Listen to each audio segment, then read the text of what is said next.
Selamat datang kembali di RN Entertainment. Selamat datang kembali di The Golden Cross Playlist. Seperti biasa hari ini kita akan melanjutkan review saham part yang ke-164. Namun sebelumnya, bagi teman-teman yang mungkin belum subscribe channel YouTube ini, sekali lagi jangan lupa tekan tombol subscribe. Nyalakan lonceng notifikasinya agar teman-teman tidak pernah ketinggalan informasi-informasi terbaru dari channel ini. Di part yang ke-164 hari ini kita akan mereview 11 saham yang telah di-request oleh teman-teman. Dan sekali lagi kita akan update hari ini indeks harga saham gabungan kita, saham Antam, BBRI, dan PTBA menggunakan foreign flow dan menggunakan chart. Sebelum kita memulai request saham-sahamnya, maka kita akan melihat lagi pergerakan dari indeks harga saham gabungan kita, di mana hari ini ditutup naik 0,33% dan closing di harga 6.201,83, di mana seperti yang kita katakan kemarin, dia minimal harus naik kembali di atas kotak biru ini, dan itu masih meyakinkan kita bahwa ISG masih aman-aman saja. Dan kalau teman-teman perhatikan, memang di sini dia sudah berhasil naik ya, sempat dia turun dulu di bawah ini. Namun sayang sekali memang masih ada gap tipis di sini yang memang belum selesai ya, tugasnya masih belum selesai ditutupi, tapi tidak masalah. Semoga saja itu tidak menjadi beban buat indeks untuk bisa terus melanjutkan kenaikan keesokan harinya. Sekali lagi, karena di hari Jumat itu ada kemungkinan besar kita libur bersama, maka takutnya di perdagangan hari Kamis itu banyak yang taking profit, sehingga besok mungkin momentum terakhir indeks mungkin besok indeks akan bergerak sangat bervariatif dan mungkin bisa saja akan merah, tapi semoga saja kita berharap hijau ya, karena hari ini adalah hari Rabu dan Kamis besok adalah hari terakhir di minggu ini karena hari Jumat kita libur, dan takutnya banyak yang taking profit. Jadi bagi teman-teman yang mungkin sudah punya beberapa saham yang koleksi dari bawah, silakan amankan 50% terlebih dahulu, karena teman-teman bisa menyelamatkan ya yang profit dulu, karena memang market itu sangat volatile, bergerak sangat liar sekali, sehingga bisa saja harga beli teman-teman kemarin akan disamperin lagi. Jadi lebih baik amankan dengan taking profit 50%. Kalau di market seperti ini mending kita main aman, 50% kita sell profit, sisanya kita hold. Kalau dia turun lagi di bawah harga beli kita, silakan nambah. Kalau dia malah naik, kita masih punya sahamnya. Jadi sekali lagi, indeks masih sangat aman karena dia masih berada di atas palang biru ini masih sangat kuat. Semoga dia bisa naik lagi, bisa rebound, dan target kita yaitu menuju ke 6442. Semoga bisa tercapai. Kita langsung saja menuju ke saham pertama yang akan kita review hari ini, adalah saham SMRA, di mana saham SMRA ditutup naik 1,88% di harga 810, dan saham ini punya resisten kuat di 825, artinya kurang 15 poin lagi atau kurang lebih 3 tick lagi dia akan menembus resisten terkuatnya, sehingga ini bisa terbilang nanggung sekali kalau misalkan teman-teman mau beli. Rekomendasinya kalau misalkan mau beli saham ini, maka pertimbangkan untuk buy on breakout ketika melewati 825.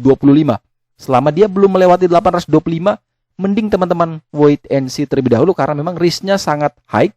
Karena kalau teman-teman perhatikan di sini,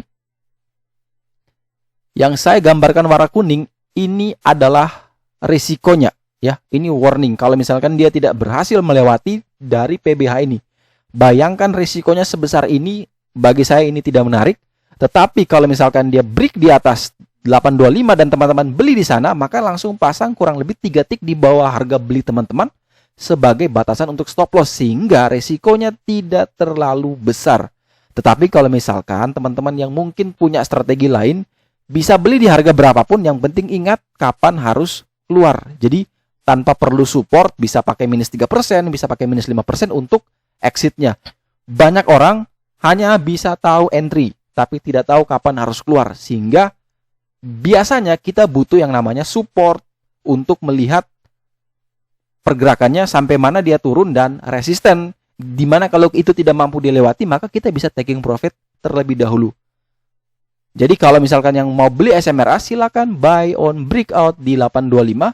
Tetapi kalau yang sudah punya di bawah, termasuk saya juga punya di 719, maka kalau dia tidak mampu menembus di PBH 825, maka ya mending dijual. Punya saya sendiri sudah jual 50%, sehingga kalau dia berhasil lewat, saya masih ada barang, Tapi kalau dia turun, saya siap untuk menampung kembali karena memang secara fundamental juga SMRA masih sangat menarik untuk dikoleksi dalam jangka waktu yang lama.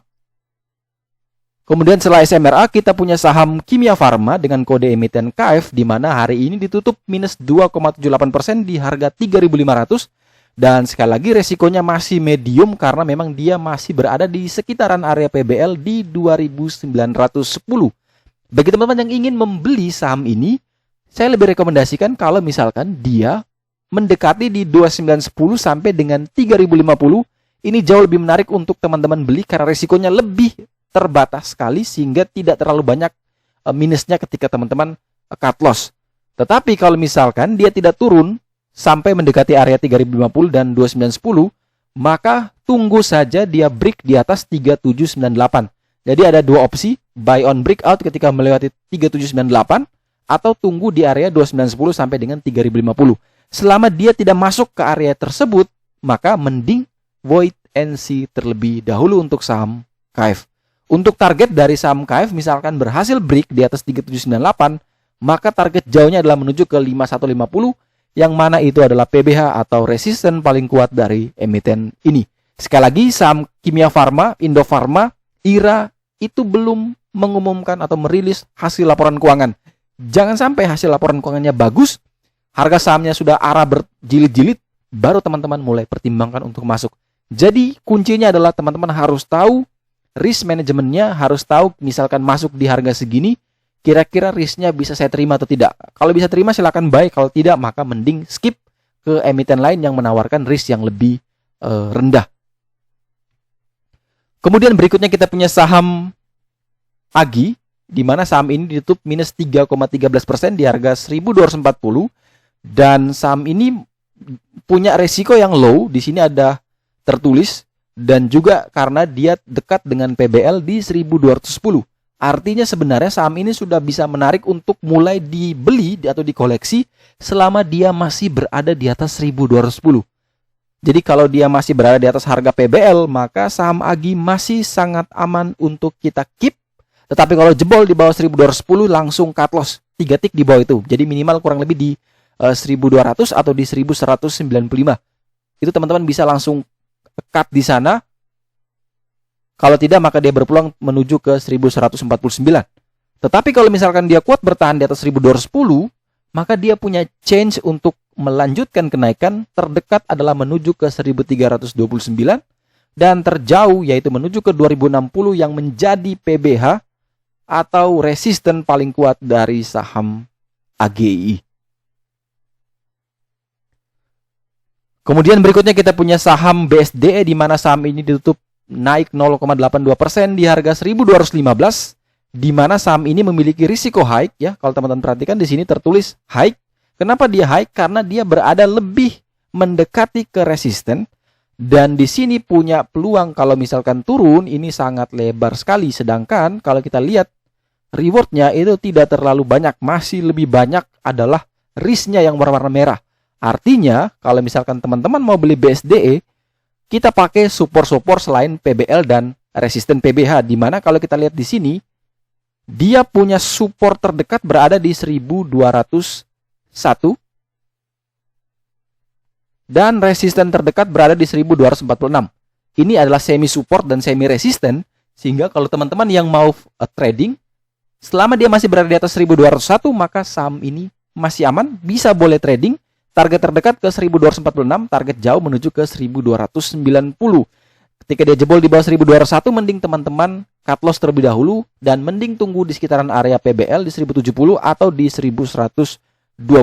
Sekali lagi ini hanya untuk teman-teman mau fast trading saja, tetapi kalau misalkan teman-teman yang mau hold lebih lama memang sangat riskan karena risk reward lebih tinggi risikonya ketimbang reward yang kita dapatkan.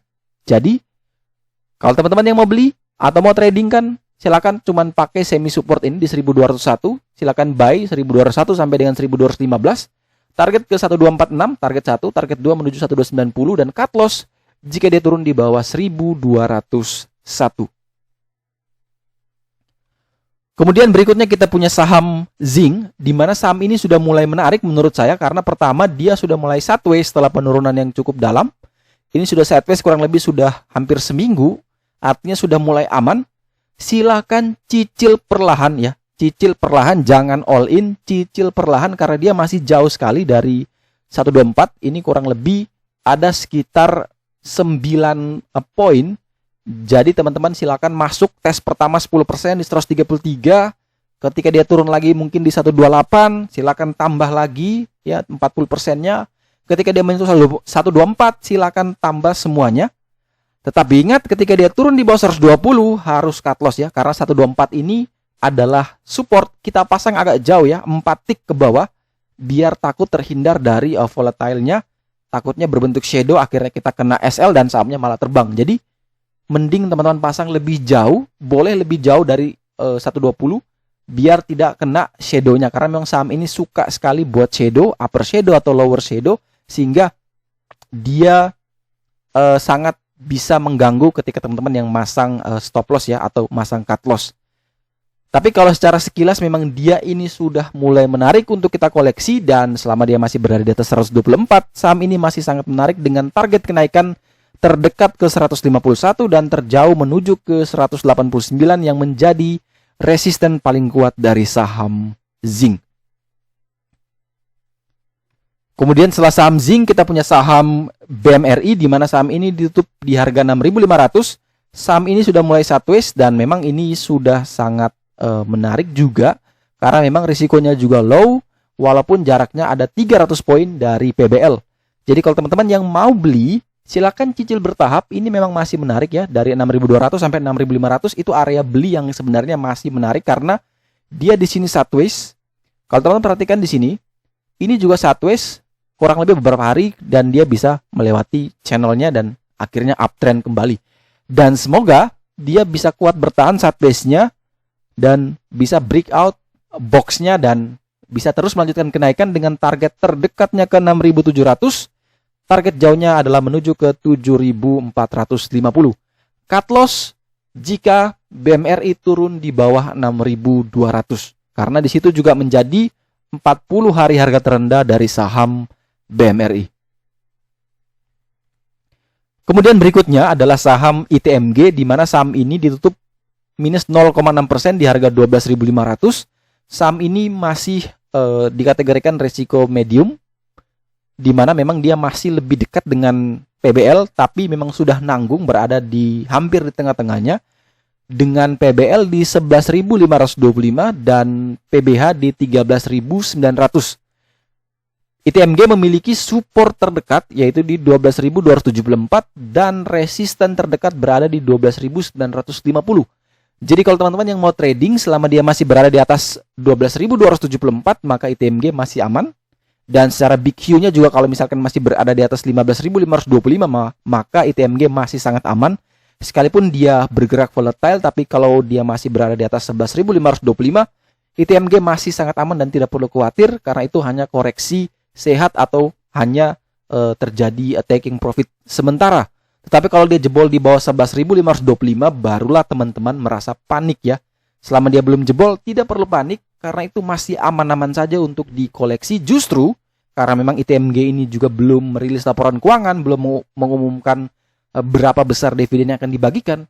Selagi dia masih kasih murah, ya silakan teman-teman bisa pertimbangkan untuk entry atau untuk nambah muatan dengan reason to buy-nya bukan lagi berdasarkan teknikal ini, tetapi berdasarkan rilis laporan keuangannya pasti bagus, dividend yield-nya pasti besar. Itu reason to buy-nya. Tetapi untuk timing entry-nya memang kita harus menggunakan teknikal biar teman-teman tidak belinya di pucuk ya. Di sini 12.274 kalau dia sentuh di sini silakan buy. Dia jebol di bawah itu kalau misalkan teman-teman pakai reason to buy-nya adalah laporan keuangan dan dividennya maka tambah lagi ketika dia mendekati 11.525. Tetapi kalau yang mau trading, jebol di bawah 12.274, langsung teman-teman cut loss. Target kenaikan ITMG yaitu menuju ke 12.950 dan target jauh yaitu menuju ke 13.900.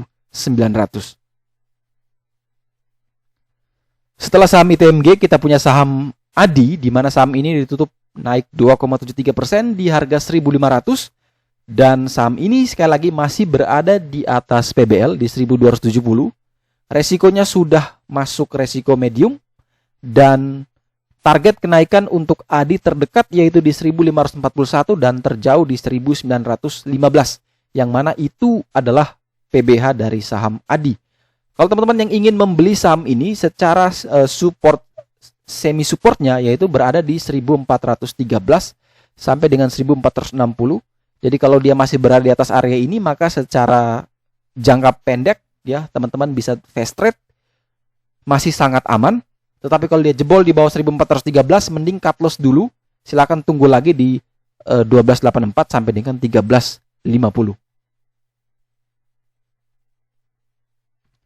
Kemudian setelah saham ADI, kita punya saham IRA, di mana hari ini saham IRA ditutup minus 5,64% di harga 2010. Dan sekali lagi dia masih berada di tengah-tengah ya, masih resikonya masih medium dengan PBL di 1570 atau support terkuatnya berada di 1570. Artinya secara jangka panjang memang masih aman IRA. Tetapi kalau kita lihat dari jangka pendek, memang tadi dia telah gagal bertahan di 2186. Dia turun di bawah itu, tidak mampu menembus trend line. Ini trend line atasnya. Dia sudah 2 kali tidak mampu melewati, sehingga dia perlu turun dulu, mengumpulkan tenaga, dan untuk bisa naik kembali. Kira-kira sampai di mana penurunannya? Semoga dia tidak masuk ke area ini ya. 1570 sampai dengan 1671 ini memang area yang sangat rawan. Semoga dia stop di 2000 dan dia bisa rebound kembali. Karena di situ 2000 adalah support psikologis. Semoga dia mampu bertahan. Dan kalau dia kuat bertahan, maka dia ada peluang menuju ke 3040 sambil menunggu sekali lagi rilis laporan keuangan dari emiten IRA. Kalau laporan keuangannya bagus, fantastis, pasti saya yakin saham ini akan arah berhari-hari dan bahkan bisa melewati 40 hari harga tertinggi di 4.390. Begitupun sebaliknya, ketika saham ini tidak sesuai ekspektasi laporan keuangannya, maka bisa dipastikan saham ini akan ARB berjilid-jilid, bahkan sampai menembus di 40 hari harga terendah di 1240. Sekali lagi tetap harus disiplin kalau mau entry, harus pertimbangkan di mana supportnya, dan ketika dia sudah naik, di mana resistennya, sehingga teman-teman bisa tahu kapan harus jual dan kapan harus beli.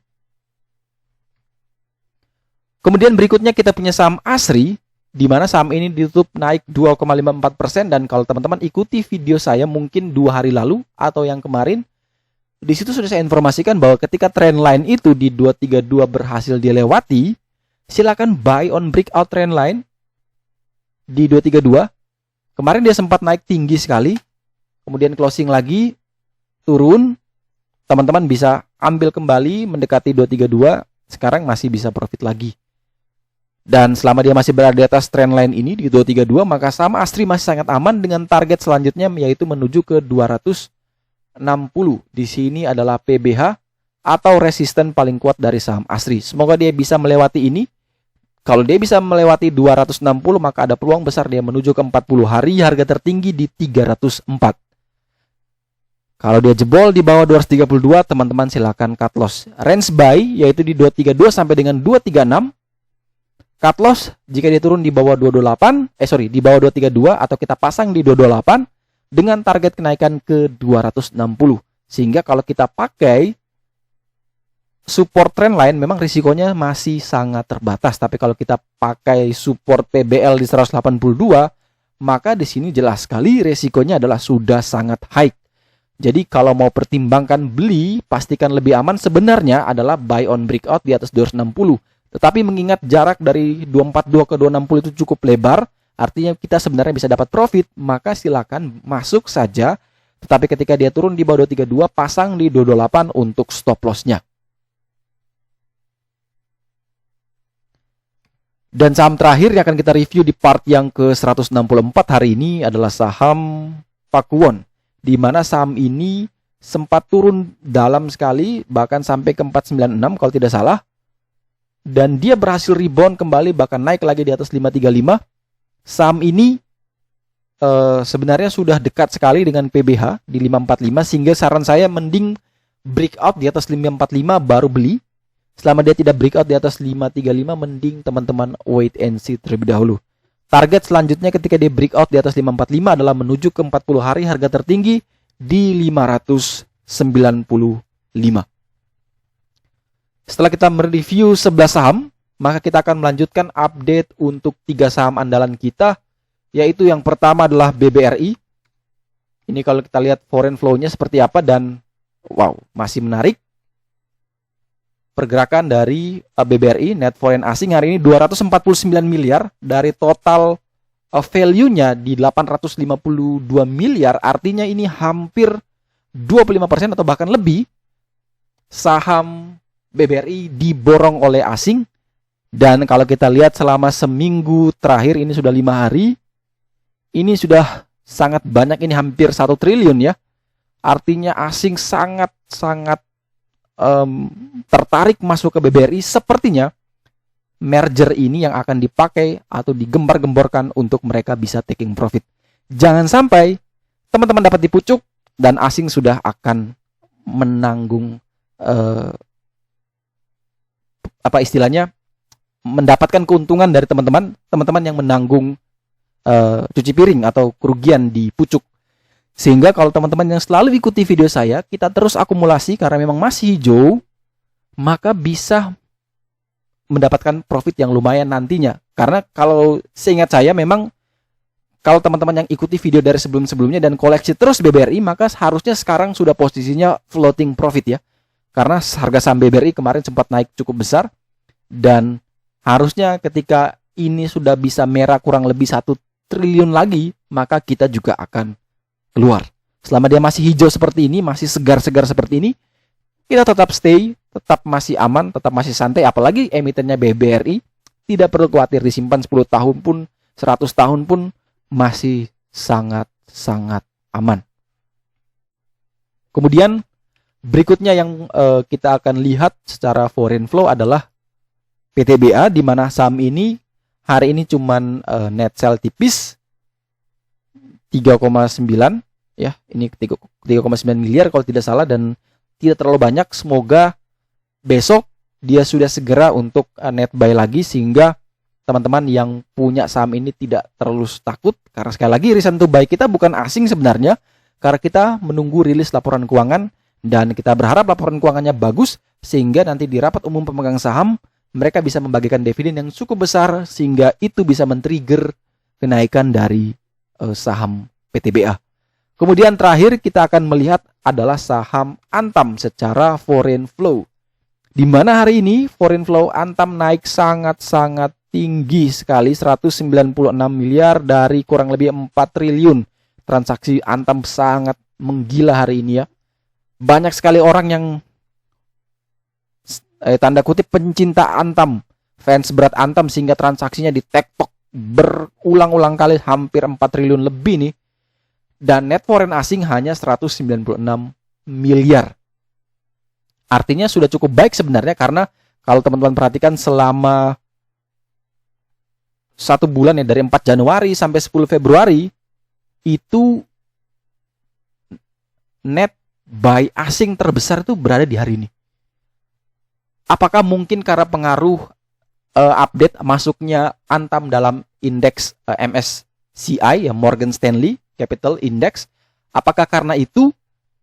Bisa jadi, karena memang di situ jadi patokan manajer-manajer investasi dunia untuk meracik ulang portofolionya dan mendepak mungkin S Hardware dan kembali memilih Antam sebagai pilihan untuk diinvestasikan, sehingga Antam masih sangat punya potensial, sangat punya sentimen positifnya banyak sekali, sehingga masih punya amunisi atau daya dorong untuk bisa melesatkan saham Antam ke level yang lebih tinggi. Tapi kita lihatlah dulu chart dari saham Antam ini yang selalu kita informasikan di setiap video kemarin-kemarin, di mana kemarin sekali lagi kita sudah informasikan bahwa saham Antam ini akan sangat aman ketika dia bertahan atau kuat berada di atas 2670.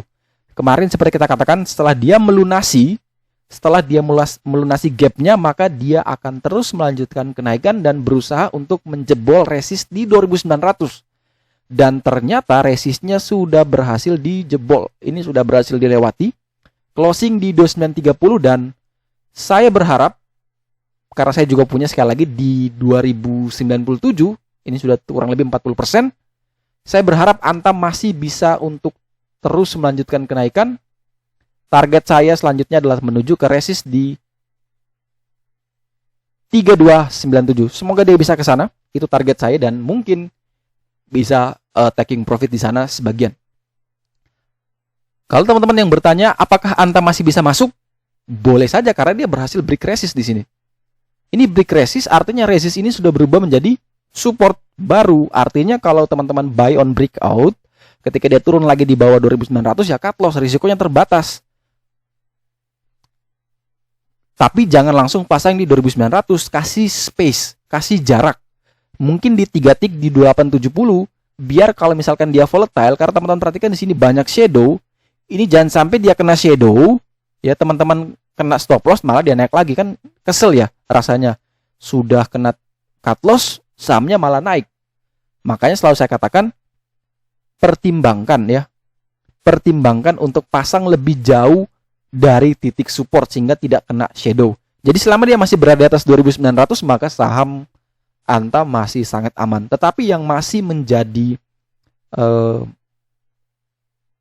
catatan buat saya pribadi, karena banyak sekali yang bertanya Antam boleh masuk tidak? Antam boleh masuk tidak?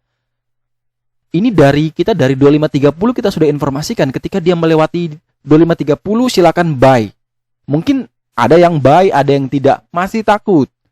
Oke, kalau 2530 tidak mau buy, di sini tidak mau buy, kita bilang break 2670 silakan buy. Break 2670, ada yang beli, ada pun yang tidak beli. Ketika saham sudah, kita bilang lagi kemarin, ketika break 2900, pertimbangkan untuk taking profit. Di sini mulai bingung, masuk nggak, masuk nggak, masuk nggak. Dari sini, takut. Di sini, takut. Di sini sudah mulai berani. Nanti beneran beraninya di sini. Setelah masuk di sini,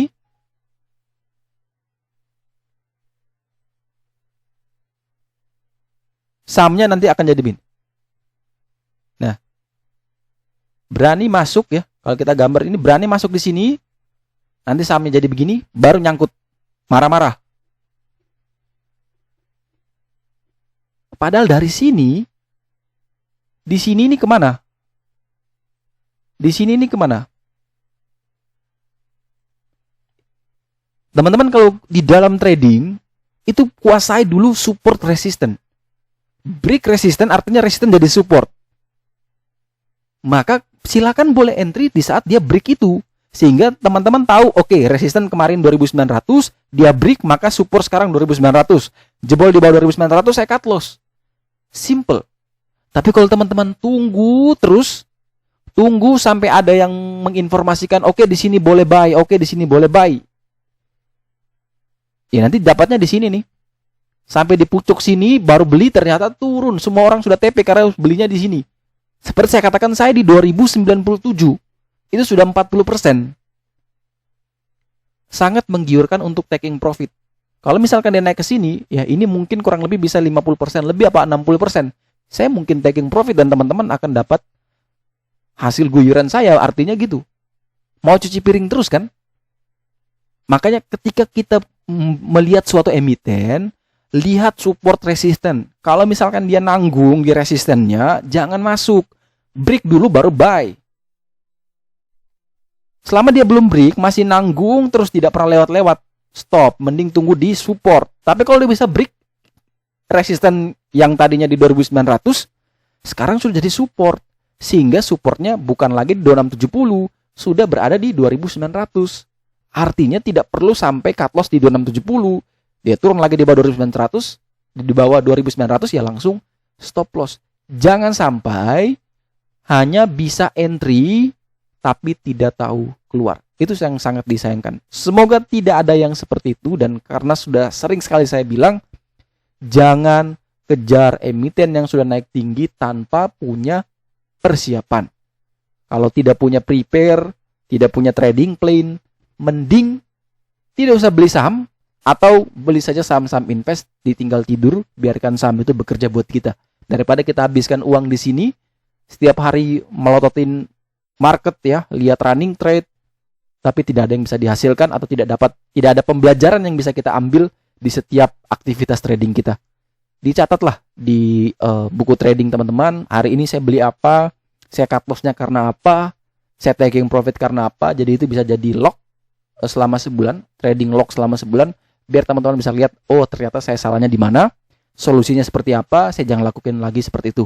Misalnya hasilnya bagus, oke saya pertahankan, kalau bisa saya tingkatkan, biar kedepannya saya bisa konsisten menghasilkan profit. Jadi trading itu sekali lagi adalah bisnis, bukan sebuah spekulasi. Jangan gambling di saham.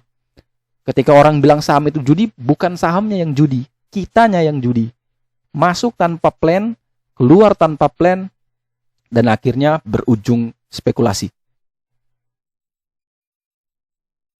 Kemudian terakhir PTBA, banyak yang bertanya kalau mau nambah di berapa, silakan masuk di area yang berwarna pink. Ini silakan tambah di sini. Itu jauh lebih menarik. Dan lebih menariknya memang kalau dia bisa naik di atas 2620. Tapi kalau mau nambah silakan nambah di kotak pink ini. Ini sudah bisa menjadi area average down atau menambah muatan.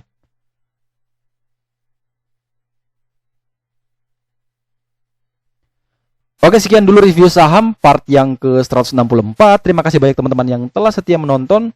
Sekali lagi, jangan lupa like, jangan lupa subscribe, dan share video ini agar informasi-informasi di channel YouTube ini dapat bermanfaat dan menjangkau semua trader dan investor di pasar saham. Sekali lagi sampai jumpa dan semoga membantu.